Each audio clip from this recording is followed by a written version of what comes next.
រណាំខានដាច់រវាងខ្ញុំនិងព្រះ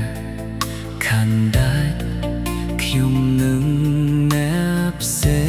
ងខ្ញុំស្ថិតក្នុងជ្រងងឹតនៃអំពើបាបសម្រែកដួងចិត្តត្រូវការទ្រង់ជួយទ្រង់លូព្រះហោះមកស្រង់ខ្ញុំឡើងពីផែនដីនៃផ្កាក្រៀមស្រពន់ដោយពន្លឺទឹករស់ដែលទ្រង់ផ្ដល់មកចាប់តាមជាថ្មីមានសេរីក្នុងទ្រង់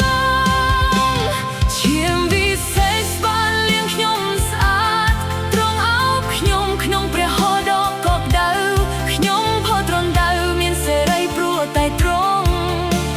ក្ដីស្រឡាញ់ទ្រង់គ្របដណ្ដប់ជីវិតខ្ញុំ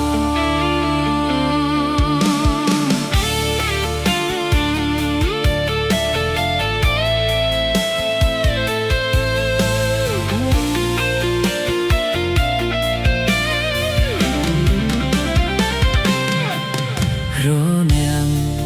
ខានដាច់រវាងខ្ញុំនិងព្រះខានដាច់ខ្ញុំនឹងអ្នកផ្សេងខ្ញុំស្ថិតក្នុងជ្រងងឹតនៃអំពើបាបសម្រែកដួងចិត្តត្រូវការទ្រង់ជួយទ្រង់លូព្រះហោះមកស្រង់ខ្ញុំឡើងពីផែនដីនៃការស្រពន់ដោយដុំណក់ទឹករស់ដែលទ្រង់ផ្ដល់មកចាប់តាមជាថ្មីមានសេរីក្នុងទ្រង់ឈាមវិសេសបានលាងខ្ញុំស្អាតទ្រង់អោបខ្ញុំក្នុងព្រះហស្ថដ៏កក់ក្ដៅខ្ញុំផុតរណ្ដៅមានសេរីព្រោះតែទ្រង់